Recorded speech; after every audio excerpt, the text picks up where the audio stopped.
Before Islam, Egypt was a Christian land. When the Arab Muslims invaded in 641 AD, they called the local people Copts, a derivation of the Greek word for Egypt, Aegyptos. Thus, the Arabs called the local people simply Egyptians, underlining the fact that they were foreign invaders. The capital of Christian Egypt was Alexandria, named after Alexander the Great. The Church of Alexandria was founded in 42 AD, which makes it the longest uninterrupted institution of Christianity on earth. After the invasion, the Copts were relegated to dhimmi status under Islamic Sharia law. Christians could continue to worship, but were not allowed to build new churches or renovate the churches that already existed. Dhimmis were required to pay a tribute tax to the Muslim rulers and acknowledge Muslim supremacy. Dhimmis were prohibited from bearing arms or giving testimony in court cases involving Muslims. Obviously, these laws were designed to eliminate the indigenous religions, making it too humiliating and costly to maintain a different faith in a Muslim land. And in Egypt, they've had their desired effect. The former Coptic Christian majority now makes up only 10% of the population, under siege and decreasing every day. Their second-class status is underlined periodically by violence and destruction. In October 2005, angry Muslim crowds gathered around St. George's Coptic Church in Alexandria.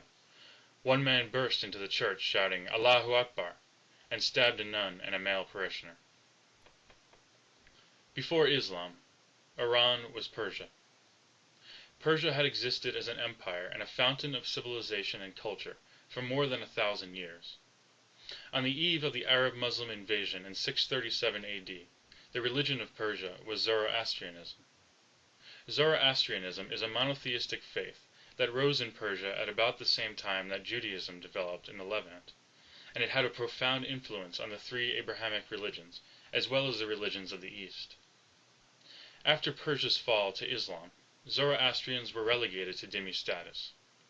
Today they number less than 200,000 worldwide, the largest community being India, where refugees from Iran found some tolerance. In Iran itself, about 22,000 Zoroastrians remain, or less than 0.1% of the population. Before Islam, Iraq was called Assyria. Prior to the Arab-Muslim conquest, the majority of its inhabitants were Assyrian Christians. By the dawn of the 20th century, dhimmi laws, persecutions, and conversions had reduced their numbers to about 5% of the Iraqi population. On the eve of the US-led invasion in 2003, this had dropped to 1%. A lot of noise has been made about the plight of Iraqi refugees since 2003. What is less widely known is that Assyrian Christians make up 40% of the 1 million refugees that have left Iraq, despite making up less than 1% of the population. These refugees represent 2/3 of the pre-war Christian population.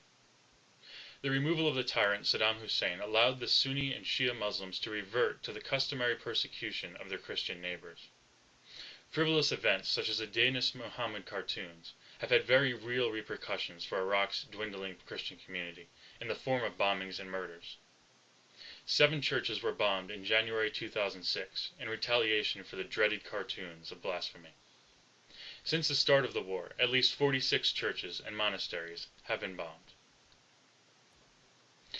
These are 3 brief examples, but this story has been repeated wherever Islam has asserted itself.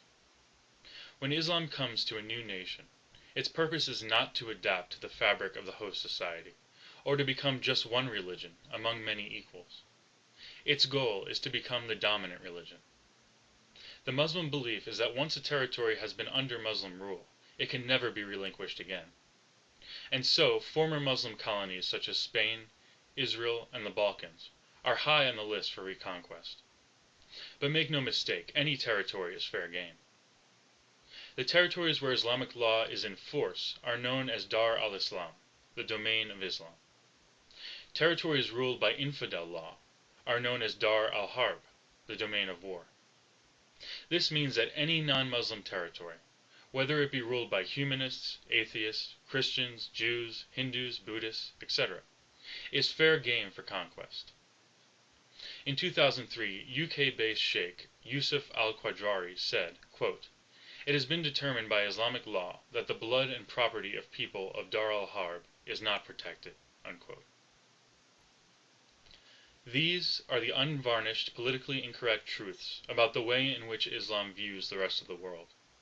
The three vanquished societies I have highlighted are tangible evidence that this creed is translated into action when conditions are favorable for conquest.